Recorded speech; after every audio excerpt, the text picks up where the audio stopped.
난 걸쇠를 젖히고 있는 힘껏 문을 열어 제꼈습니다. 문이 열리는 소리가 그렇게 크게 날 줄은 몰랐습니다. 순간적으로 무섭다기보다는 동네 사람들이 다 깨는 줄 알고 깜짝 놀랐으니까요. 그리고 난 내 계획이 완전히 틀어졌다는 것을 깨달아야 했습니다.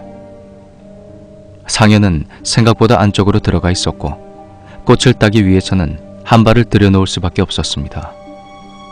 그저 문 하나 열었을 뿐인데 난 100m를 전력 질주한 것처럼 숨을 헐떡이고 있었습니다. 이제 어떡하지? 들어가야 하나? 난 왼손으로 문설주를 잡고 최대한 팔을 뻗어보았습니다. 18, 20cm만 더 길면 되는데. 정말 내 자신이 아직 조그만 꼬마라는 게 화가 났습니다. 대장만큼만 컸어도 그냥 딸 수가 있었을 텐데.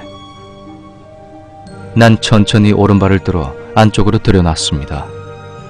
그리고 발을 디디는 순간 발밑으로 먼지가 뽀얗게 피어올랐습니다. 쾌쾌한 곰팡이 냄새, 무언가 썩고 있는 듯한 고약한 냄새, 그리고 거미줄. 거미줄이 얼굴에 감겨왔습니다. 이제 손만 뻗으면 닿을 곳에 꽃이 보였습니다. 유난히도 붉은 예쁜 종이꽃. 난 그 붉은 꽃을 땄습니다.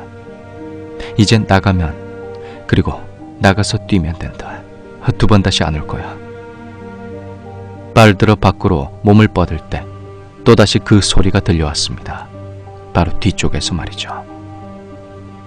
난 외마디 비명소리를 지르며 방천 아래로 굴러떨어졌고 구르는 중에도 그 소리는 계속 귓가에 울려 퍼졌습니다. 난 거의 울부짖으면서 방천을 기어오르려고 했습니다. 방천의 경사면은 그리 가파르지 않았습니다.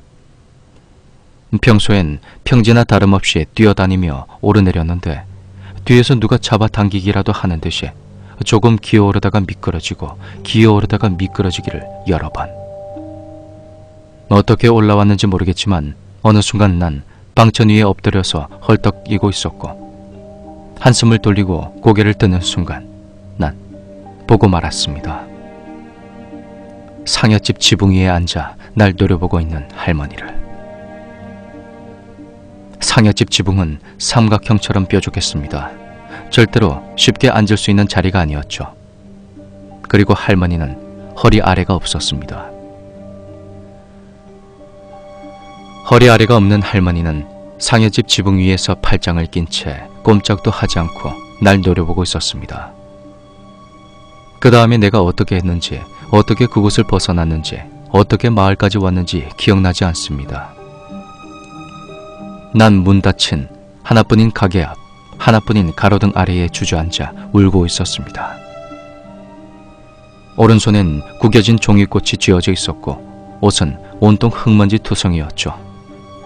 그 몰골을 하고 아이들에게 갈 수는 없었습니다. 난 가게 옆집 마당으로 들어가 사람들이 깨지 않도록 최대한 조용히 얼굴을 씻고 옷도 털어내고, 그때엔 몇 집을 빼고는 대부분 대문 같은 건 없었습니다. 물론 수도 같은 것도 없었고 마당 한켠에 수동식 펌프가 있고 그 곁엔 항상 커다란 고무다라이에 물이 가득 담겨 있었죠. 본부에서 기다리고 있던 아이들은 내 몰골을 보고도 그다지 놀라워하는 기색이 아니었습니다. 마치 당연히 그리 될 줄 알고 있었다는 듯이 이것저것 물어보지도 않고 날 반겨주었죠. 난 그 이상한 소리나 귀신을 본 것에 대해서는 아무 말도 하지 않았습니다.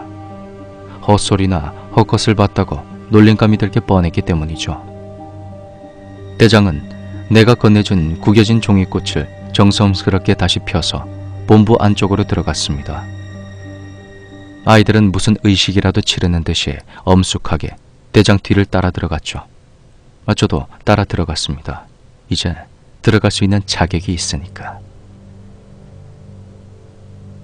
대장이 전지 후레쉬를 켰고 본부 제일 안쪽 구석에는 커다란 나무 상자가 놓여 있었습니다.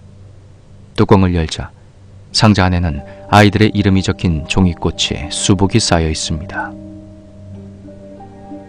대장이 연필로 내가 따온 꽃에 내 이름을 적으며 날 보며 웃었습니다. 이제 이거는 네 꽃이다, 요원. 그러면서 후레쉬로 내가 따온 꽃을 비추었는데 그 꽃은 붉은 꽃이 아닌 그냥 흰색 꽃이었습니다. 난 분명 붉은 꽃을 따왔었는데. 대장, 내가 따온 건 빨간 꽃인데? 안다. 대장은 모든 것을 다 알고 있다는 듯한 미소를 지으며 내 이름이 적힌 꽃을 상자에 곱게 넣고는 가만히 뚜껑을 닫았습니다. 요원, 이제 우리 본부의 요원으로서 무슨 일이 있어도 본부가 있다는 것도 그 위치도 발설해서는 안 된대. 알겠지? 난 고개를 끄덕였고 대장은 비밀을 누설했을 경우 당하게 될 응징들을 나열하며 다시 한번 나의 다짐을 받아냈습니다. 모든 의식이 끝나고 어디서 구했는지 주전자에 가득 든 막걸리를 가져와 나누어 마시고는 1시간여를 떠들고 놀다가 그날 밤은 본부에서 잠을 잤습니다. 그날 안 일이지만 대장과 몇몇 형들은 담배도 피웠습니다. 그 후로 난 한동안 악몽에 시달려야만 했습니다. 꿈은 매번 똑같았는데 엄마와 둘이서 방청길을 걷고 있습니다. 물론 한낮이었고요. 난 한 손에 양은 세숫대야를 들고 엄마 뒤를 따라가다가 실수로 세숫대야를 떨어뜨렸는데 방천 아래로 굴러 떨어지는 것입니다. 제가 들은 그 소리를 내며 말이죠. 엄마는 무섭게 야단을 치시면서 당장 주워오라고 하십니다. 난 방천 아래로 뛰어내려갔지만 세숫대야는 아무리 찾아도 보이지가 않습니다. 난 엄마에게 혼날 것을 생각하며 방천을 올라오는데 자꾸만 미끄러집니다. 어찌어찌 겨우 올라오면 엄마는 온데간데없고 마을도 우리 집도 아무것도 없는 허허벌판입니다. 보이는 사방에 집도 사람도 개나 소도 익숙한 그 무엇도 없는 허허벌판입니다. 난 악을 쓰며 엄마를 찾다가 깨어납니다. 거의 열흘 동안 매일 밤 똑같은 악몽을 꾸었고 해가 갈수록 그 횟수는 줄어들었지만 40을 앞둔 지금까지도 잊을만 하면 한 번씩 그 꿈을 꾼답니다. 똑같은 그 꿈을. 그렇게 내 국민학교 1학년에 2학기를 맞이했고 우리 동네에 작은 사건이 일어났습니다. 대구에서 계집아이가 이사를 왔는데 공부도 잘하고 무엇보다도 인형처럼 예뻤죠. 그 아이는 나보다 3살 많은 상년이었고 우리 동네에서 유일하게 자동차를 가지고 있었습니다. 앞바퀴가 하나인 바퀴 3개짜리 용달차였지만 우리 동네에서는 대단한 물건이었죠. 그때까지는 손으로 힘들게 시동을 거는 이장님의 경운기가 마을 최고의 탈 것이었으니까요. 그리고 무엇보다도 더 놀라운 것은 이 계집애가 예쁘장한 모습에 어울리지 않게 대단한 싸움꾼이었다는 사실입니다. 우리 본부의 요원인 상당수의 형들이 이미 그 계집애에게 무릎을 꿇었으니까요. 나중에 들은 얘기지만 그 계집애는 걸음마보다 태권도를 먼저 배웠다고 하더군요. 진짠지 아닌지는 모르겠지만 말입니다. 아무튼 그 싸움 잘하는 예쁘장한 소녀 때문에 우리 요원들 사이에는 묘한 긴장감이 감돌고 있었습니다. 다들 말은 하지 않았지만 그 소녀와의 싸움을 피하는 눈치였고 은근히 대장이 직접 나서주길 바라고 있었습니다. 대장도 언제까지 모른 척 할 순 없었나 봅니다. 어느 날 대장은 요원들에게 그 소녀를 낙동강변으로 데려오라 했습니다. 요원들과 함께 나타난 그 소녀는 정말 당당했습니다. 10여 명의 머스마들에게 둘러싸였는데도 조금도 기죽은 기색이 보이지 않았습니다. 하지만 대장도 만만치 않았죠. 그대로 앉은 채로 모닥불을 뒤적거리면서 소녀 쪽은 쳐다보지도 않고 말을 꺼냈습니다. 네 남의 동네 와서 조용히 지낼 거지? 와극하노?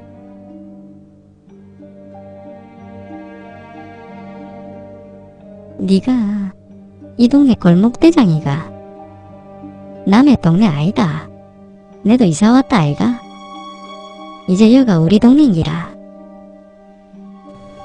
그 소녀도 조금도 지질 않았습니다. 어이 그럼 뭐 우리랑 친해질라 꼭 해야지. 와 잘 놀고 있는 아들하고 싸우고 난리고. 누구들이 언제 내 강 놀아줬었나? 여자라고 깔보고 무시하고 안 그랬나?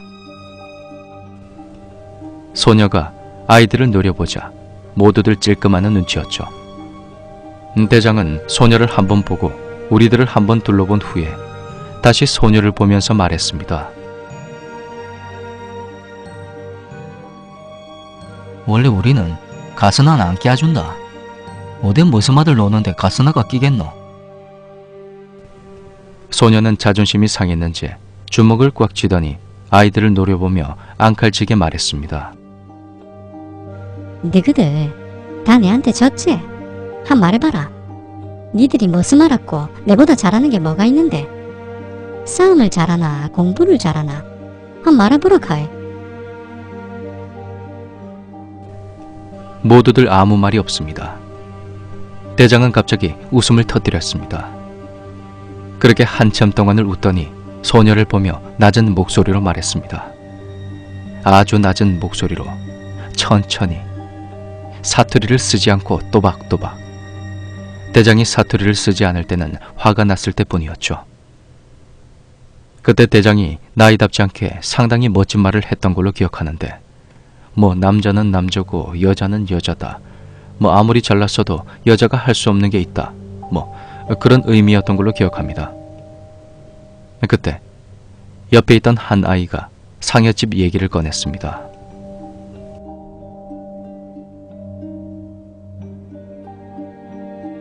맞아 카이. 가스나는 상해집에 못 갔던 카이. 일순간 모두들 그 아이를 쳐다보았죠. 대장도 무섭게 환한 눈으로 그 아이를 노려보았습니다. 소녀는 그게 무슨 말이냐고 따져 물었지만 다들 우물쭈물할 뿐이었죠. 그때 또 다른 아이가 결심한 듯이 말을 했습니다. 대장, 솔직히 말은 맞다 아이가. 여기 있는 우리는 다 통과했다 아이가. 저 가스나도 함 해봐라 캐라. 다들 그 아이의 말에 동조하는 분위기였고 그 소녀는 계속 그게 뭐냐고 뭘 해야 통과하는 거냐고 따지기 시작했습니다. 결국 대장도 소녀의 길을 좀 꺾어놔야겠다 생각했는지 본보에 대한 것과 테스트에 대한 얘기를 소녀에게 해주었습니다. 그런데 그 소녀는 얘기를 듣자마자 단호하게 테스트를 받겠다고 주장했고 당당하게 통과한 후에 본부에 들어오겠다는 것이었습니다. 모두들 처음엔 당황했지만 테스트를 하기로 결정했습니다. 다들 집까지게 할 수 있겠느냐, 방천에 올라가기도 전에 울면서 도망칠 것이다, 뭐 그런 얘기들을 하면서 삼삼오오 흩어졌습니다. 드디어 테스트를 하는 날, 그날은 금요일 밤이었습니다. 정확히 기억합니다. 그 다음날이 토요일이었기 때문에 소녀는 태권도복을 입고 나왔었습니다. 그때 알았죠. 소녀가 태권도를 한다는 것을. 대장과 우리들은 지금이라도 포기하라고 말렸습니다. 난 그때 또 한 가지를 알았습니다. 나만 귀신을 보았던 게 아니란 사실.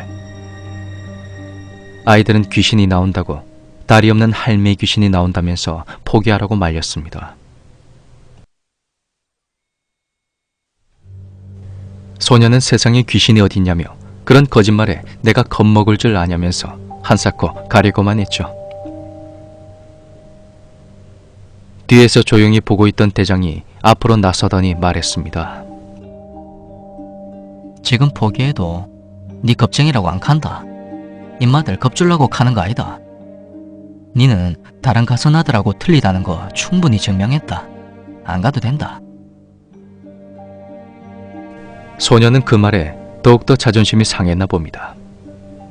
결국 말릴 수 없다는 걸 안 대장은 소녀에게 당부를 했죠.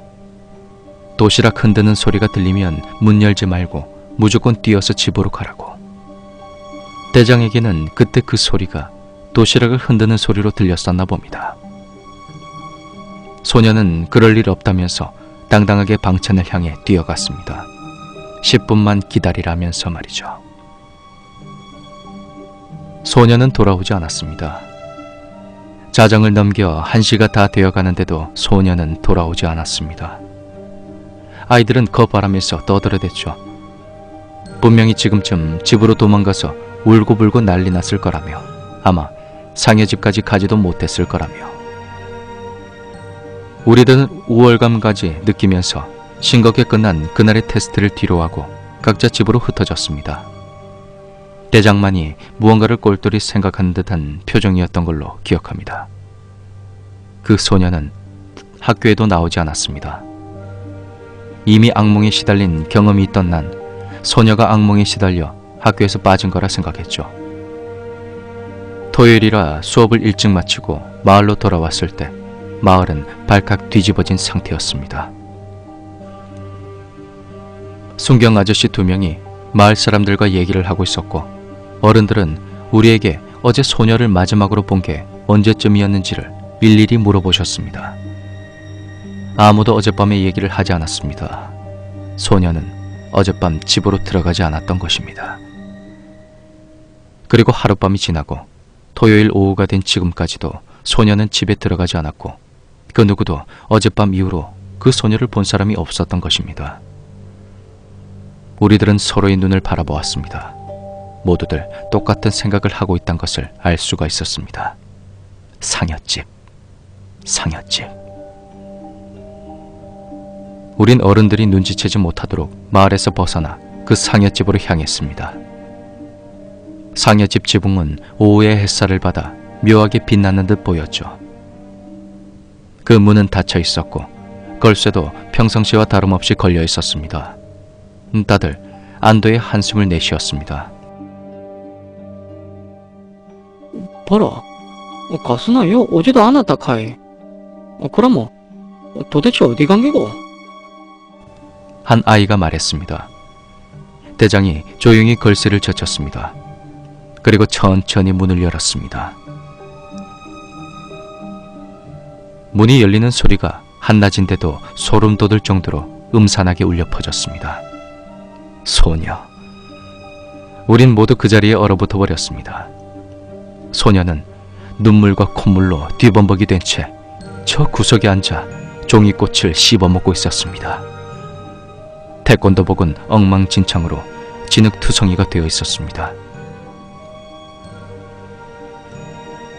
우리를 보자 소녀는 겁먹은 표정으로 더욱 구석으로 파고들었습니다.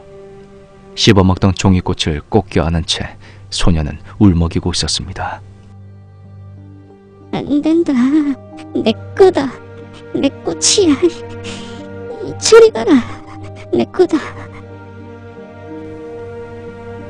다음해 2학년 초에 난 구미로 이사를 하게 됐고, 이후로 고향에 간 것은 손으로 꼽을 정도로 몇 번 되지 않았습니다. 자동차로 20분이면 갈 수 있는 거리였지만 왠지 가고 싶지 않은 고향입니다.